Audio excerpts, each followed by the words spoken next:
Mesdames, plutôt bonjour, mesdames et messieurs les membres de la Cour. J'ai juste une question, c'est celle de savoir pourquoi est-ce que la Cour ne siégerait-elle pas dans les pays où les crimes ont été commis? Parce qu'il me semble plus logique que la population qui a subi ces crimes-là puisse vivre ces jugements-là en direct.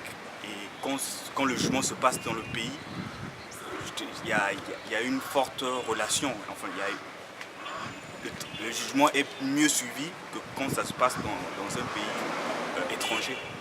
C'est juste ma petite question. The court needs an official and permanent seat. Le bon fonctionnement de la Cour pénale internationale nécessite un siège officiel et permanent. Or, la Cour mène des poursuites dans différents pays. Il ne sera pas possible d'avoir plusieurs sièges différents. The official seat of the court. Le siège officiel de la Cour a été choisi par les États parties au statut de Rome. Il est situé à La Haye, aux Pays-Bas. The Netherlands. However, if possible and Cependant, les juges peuvent décider de tenir des audiences sur place dans le pays concerné si ceci s'avère possible et souhaitable. On a suivi à la télé que les exactions étaient connues seulement, enfin, la rentrée des éléments de Jean-Pierre Bemba, c'était depuis Zongo, ils ont rentré par ville et puis jusqu'à PK12. Et ce sont ceux-là qui sont retenus comme des gens violés. Mais à leur retour aussi, avec l'arrivée du chef d'État, le nouveau chef d'État, François Bozizé, les gens qui rentraient pour partir, les Bayamouningué étaient mis en débandade. Ils ont connu tout le quartier de Bangui, province. Bimbo a aussi connu ce moment-là. Il y a aussi des cas de victimes ici qui ne sont pas vraiment retenus dans le dossier. Comment est-ce que la Cour pénale va faire pour retenir aussi ces cas-là, ces gens-là qui sont oubliés? Les juges ont confirmé à l'encontre de M. Bemba des charges de crimes de guerre et de crimes contre l'humanité. Ces crimes auraient été commis dans le contexte d'un conflit armé qui a eu lieu en République centrafricaine du 26 octobre 2002 au 15 mars 2003. Une attaque contre la population civile, notamment à Bangui, Boï-Barabé, PK12, PK22 et Mongumba, aurait été menée sur une grande échelle en prenant pour cible un nombre important de civils.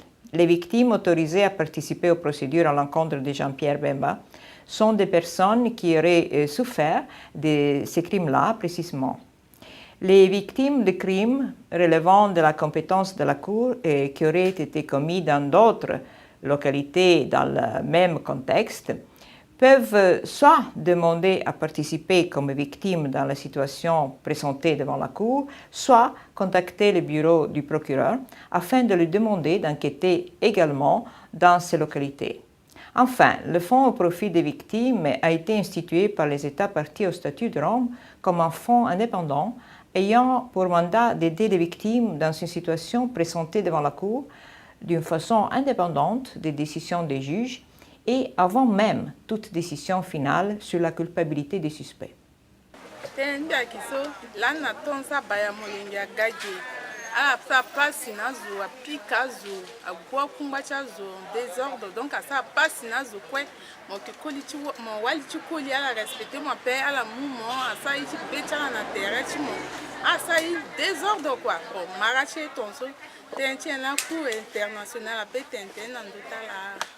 Ce que nous disons, c'est que les crimes commis par les hommes de Bemba pendant cette période dramatique de l'histoire de la République centrafricaine en 2002-2003, ça s'appelle des crimes de guerre et ça s'appelle des crimes contre l'humanité.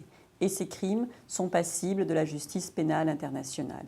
Alors bien sûr, la Cour pénale internationale ne va pas pouvoir juger tout le monde, ne va pas pouvoir poursuivre tout le monde. Ce que nous faisons, c'est que nous poursuivons les principaux responsables, ceux qui ont donné des ordres, ceux qui ont financé, ceux qui ont véritablement organisé les viols, les tortures et les crimes. Vous savez, ce n'est pas un hasard si les hommes de Jean-Pierre Bemba allaient de maison en maison pour violer, pour torturer. Ils n'ont pas fait ça comme ça de leur propre initiative. Ils l'ont fait parce qu'ils avaient des instructions. Et c'est pour ça que nous poursuivons celui qui a donné les instructions, Jean-Pierre Bemba. Alors que faire ensuite des autres personnes, des autres exécutants? Eh bien là, il faut trouver d'autres mécanismes.